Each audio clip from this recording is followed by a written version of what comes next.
Hey everybody, welcome back. So in this video we're going to be taking a look at the DBPOWER Model G57 12 volt car battery booster. They say it'll start 10 liter gas or 8 liter diesel engines. This is currently $60 over on Amazon, and they have a 4000 version for $72. This was sent to me by the people at DBPOWER for the purpose of this review, and the links you'll find below will be affiliate links. What else do they say about it? 74 watt hours, -4 to 140 degrees Fahrenheit operating temperature, 50 starts, which of course is going to depend on how long your engine has to be cranked and how hard it is to crank and the temperature. It has an LED flashlight. There is some more specs here, and 2500 amp peak current, which is actual real current's probably going to be half that. Over temperature protection, short circuit protection, and spark protection. Now, one thing people ask me is why you always get such a powerful one. And my opinion on these is buy the most powerful one you can afford. I don't care if you're only starting a 1.5 liter four-banger engine. You don't know how long it's going to sit in your car before you need it. You don't know how long your car is going to have to crank before it'll start. If the alternator's not working, you might have to drive home running on this alone. So get the most powerful one you can afford. Let's take a look at it. Let's get it out and get it charged. Will the box open on its own? Nope. Oh, okay, there we go.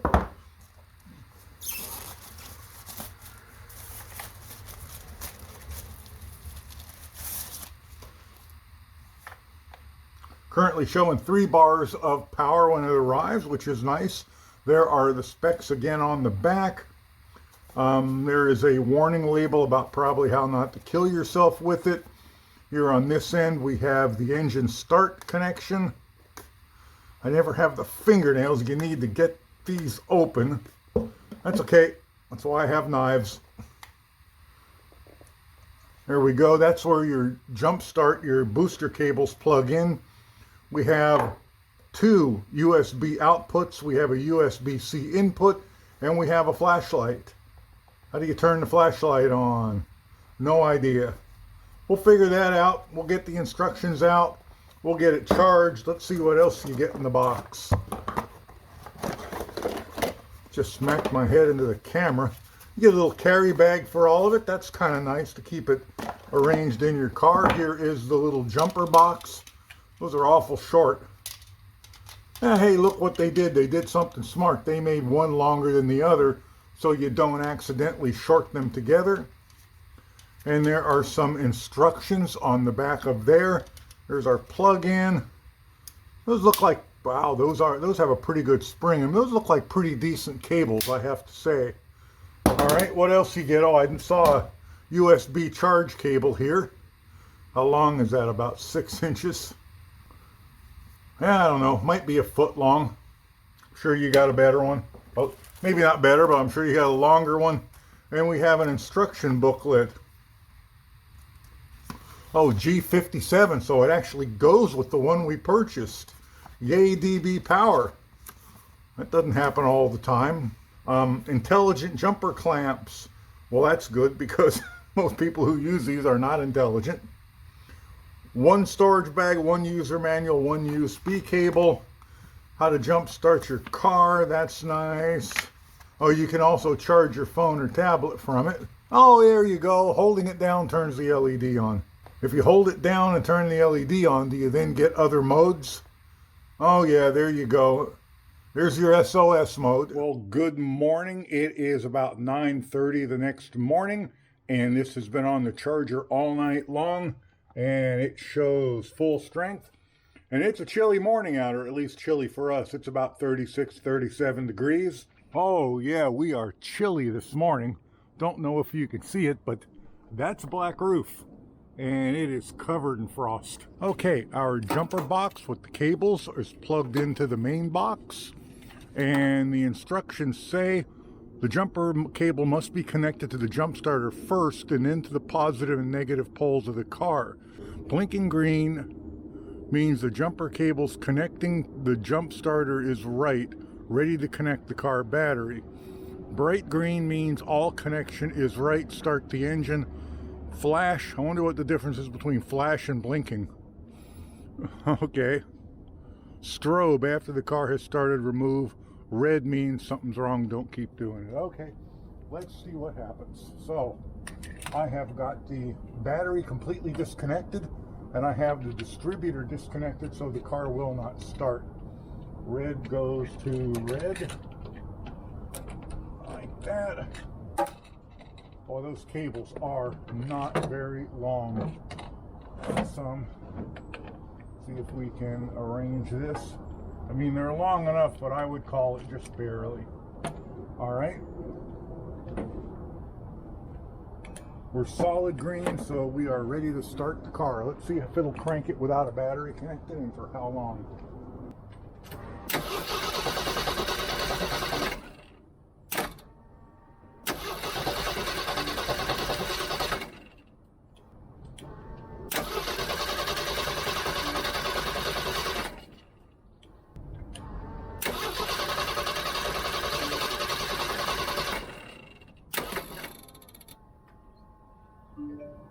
It seems like it turns off after, I don't know, 6-7 seconds. Let's try that again. When it comes back on, it cranks it just as fast.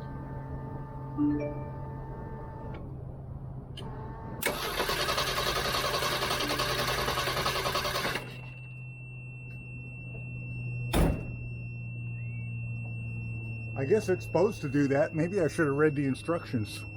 Now it's beeping at me. What does beep mean? Beep means jumper cable over temperature, wanting to cool down before the next start. Okay, I have temporarily disconnected it to make it stop beeping. Let's see what the instructions say.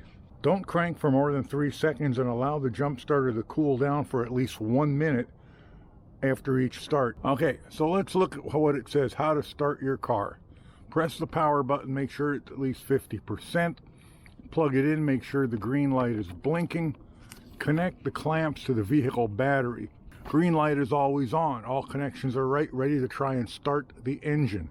If there is no operation within 30 seconds after connection, the current is turned off, the green light is flashing, the jump start function is invalid, please reconnect to the car battery. Press the car start button or turn the ignition switch to start. After the car has been started, the green light is strobing. Please remove the jumper cable. It has a buzzer that will ring when a reverse polarity, over temperature, over circuit, or other improper connections are detected. So let's connect the distributor back up and let's see if it will actually start. Okay.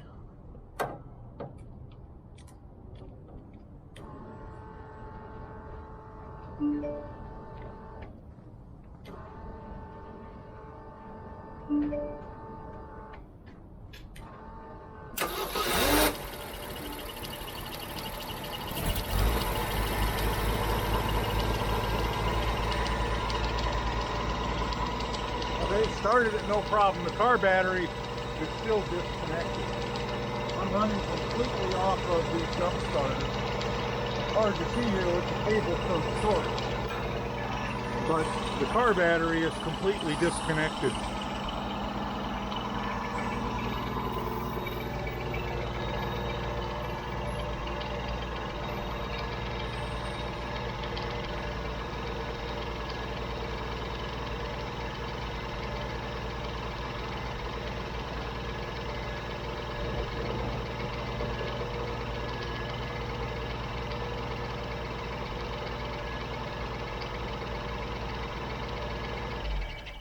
The DBPOWER Model G57 2500 amp jump starter.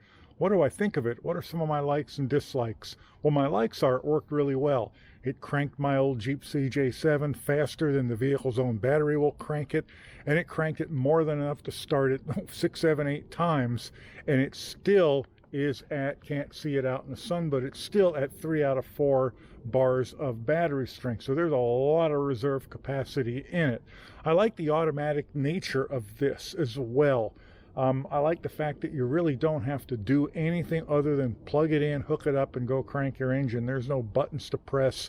nothing else going on. I like the fact that they kind of sort of made it idiot proof by making one cable longer than the other. I like the fact that it comes with a good user manual. It's actually for the model of device that you bought. That's pretty amazing in itself. What don't I like about it? Well, the automatic nature of it causes it to cut out after you know, 4 or 5 seconds of cranking. That didn't cause me any problems. I don't imagine that it would for what I'm going to use it for. If it would for you, and you know, I'm also thinking that probably all of them do this. They're all only going to crank for a certain period of time before they cut out, just to protect the battery and to keep the cables from overheating. So that's not a knock on DBPOWER. The cables being short, that's an annoyance for me, but again, they're all like that. None of them are going to give you, you know, 2 or 3 feet of cables on it, so I can't really fault them for that. It also has very nice clamps on it. I kind of appreciated that. A minor niggle that I didn't like was this rubber connector on the end, this rubber dust cover. That's really tough for me to get open without using a tool. I wish they'd put a tab on it. But other than that, I think it worked really well. I am going to keep it in this vehicle since it does work so well with it. So if you have a need for one of these, I highly recommend this one. It says it will work for up to 10-liter gas engine or an 8-liter diesel engine. But honestly, if you have one of those, they're 4,000 amp model. It's only like another $12. If I had a big engine or a diesel engine, I'd probably pop for the extra 12 bucks and buy the bigger one. Anyway, I want to thank DBPOWER for sending this out to me to test and review. And I want to thank you guys for watching my videos, and there will be affiliate links below. Catch you in the next one. Bye for now.